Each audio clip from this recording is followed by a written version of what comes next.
Hey guys, so today's video is a how I teach language arts video, and I have to say I do not hold all the answers, but I can give some advice based on mistakes I've made. So if you're interested, stick around. So of course we all know that things that we want our older children to show us in their reading and writing are things that they learn when they're babies and toddlers naturally from us reading to them. So of course my very fundamental foundation level language arts approach would just be to read and read and read and read. So this is the one area that I don't necessarily agree with the Charlotte Mason method in, and that is the idea of what twaddle is. So aside from books that are based off of TV shows, because books like that you're already kind of locked into an idea of who the characters are and what their limitations are.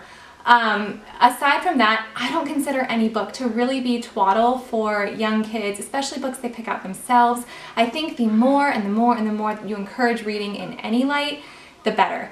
I don't think that all kids are going to love reading when they're 12 if you've read to them when they were babies, but I do think that that will set the foundation for them being eager readers when they're younger. Moving into the preschool years, we always do some sort of letter of the week.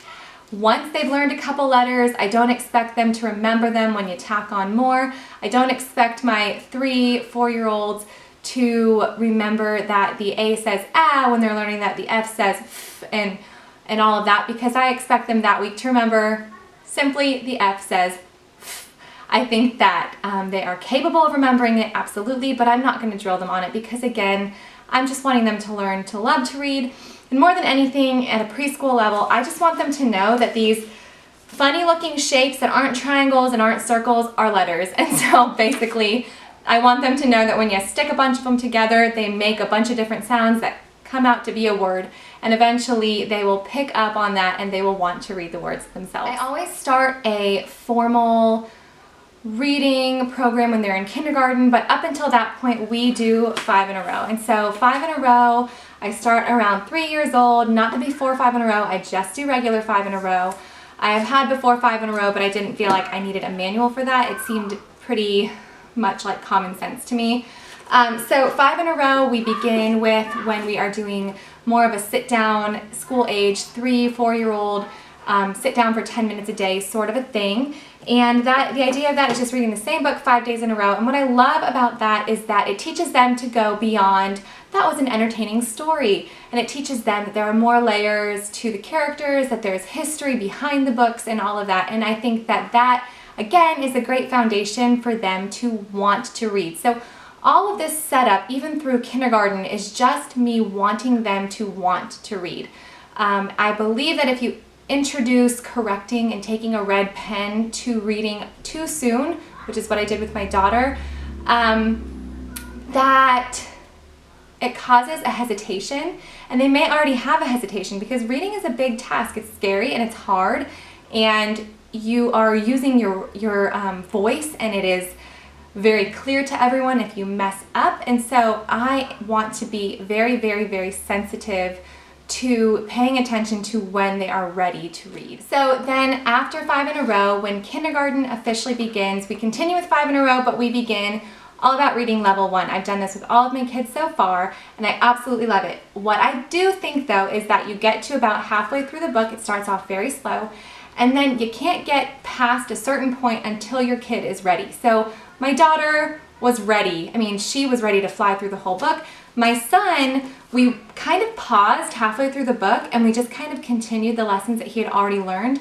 until I noticed him starting to read what he was seeing around him. My husband called, and that is a rare treat. So what was I saying?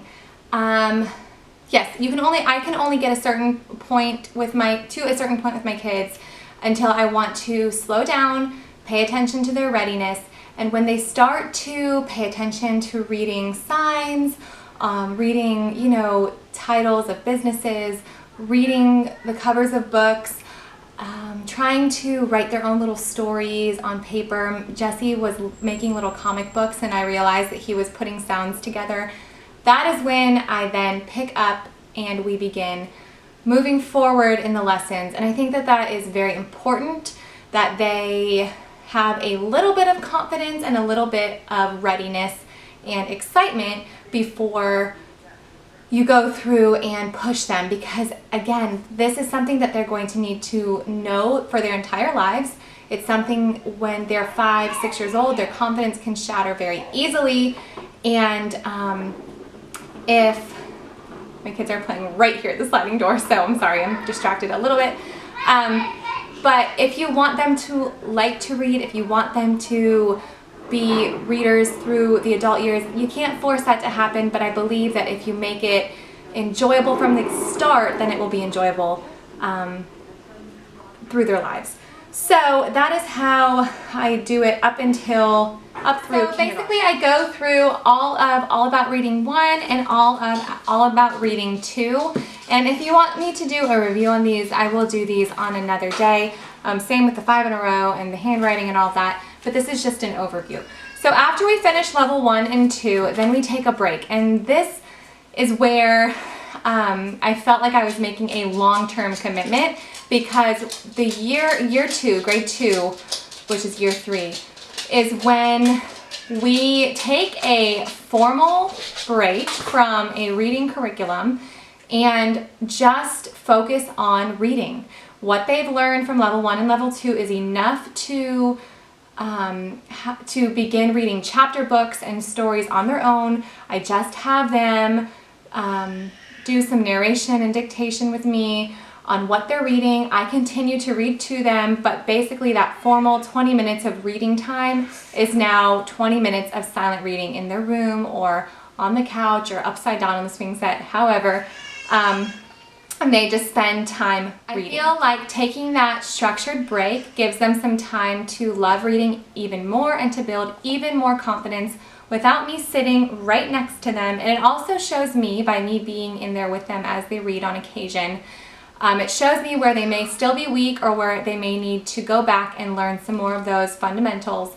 And then from that point forward, once they've had a year of that strong reading, we move on and begin the Simply Charlotte Mason Using Language Well and Spelling Wisdom. So again, I feel like this is a long-term commitment, because Using Language Well and Spelling Wisdom, they begin about 3rd grade and they go all the way through high school.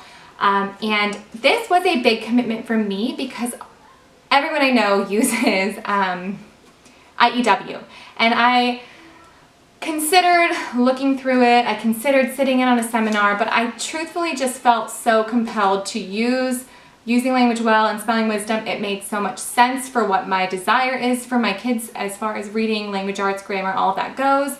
And so I just took the leap of faith and I went with it. So I couldn't be more pleased with the decision. So the idea of Spelling Wisdom and Using Language Well is that you teach them one time when they are old enough to only need to be taught one time, and you're not hitting the same ideas with grammar and spelling over and over and over again for years until it sticks. So these are short lessons, about 5 minutes a day, 2 to 3 times a week. We're doing it twice a week right now, and it's fine because she's old enough to be learning these, applying them, and moving on. So she doesn't need to be learning these ideas over and over again. The other thing I love about Spelling Wisdom and Using Language Well is that it uses passage from historical documents, it uses Psalms, Proverbs, and it uses classic books and great books, and that is what they are transcribing, that is what they're studying, that's what they're using for their spelling. All around, love, love, love both of these books. So that is what we are doing right now as far as the reading, writing, and grammar goes. Now, as far as handwriting, this is where I made the biggest mistake with my oldest daughter. So with handwriting, I foolishly began when she was 3 years old, ridiculously early. And I just assumed you gotta learn how to do your reading, writing, and arithmetic. And I started it in preschool, and it was just not the right decision. So she is actually still, all these years later, kind of at a beginning stage with handwriting just because I pushed her. And she formed bad habits before her motor skills were even really developed well enough to be doing handwriting. So I waited with my son and started formal handwriting in 1st grade this year, and his handwriting is just amazing. So they're basically in the same place. I do love Start Right, which is a computer program. You can type things out and they can copy them.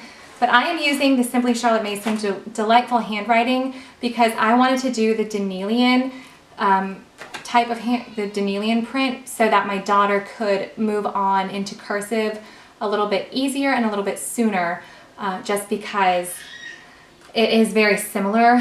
All you basically do is connect the lines. And so the only tip I have to say with handwriting is do not begin until they are able to take gentle correction and not have that break them. You know, I just think that sometimes they're a little too young to be corrected on certain things that they're developmentally just not able to do.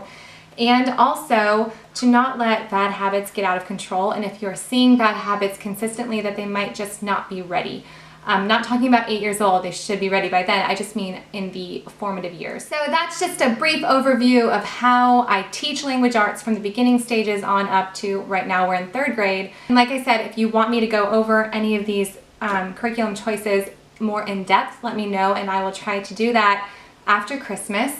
And then my very last tip, the last thing I have to say about reading is that I've said a couple of times already in this video, so I do sound like a broken record, it can be a sensitive thing for both parties. These are things that we already know. We know how to read, like, you know, we know the back of our hand, but our kids are just learning this. And so if we want them to learn this and we want them to love this, make sure that when you're sitting down to do a reading lesson, and I'm preaching to the choir because this was my biggest struggle, make sure that you're in a peaceful environment and that your heart is calm, because I felt like sometimes I was sitting down and being like, what does the A say? What does it, you know what the A? And so it was just too, like, I was too on edge.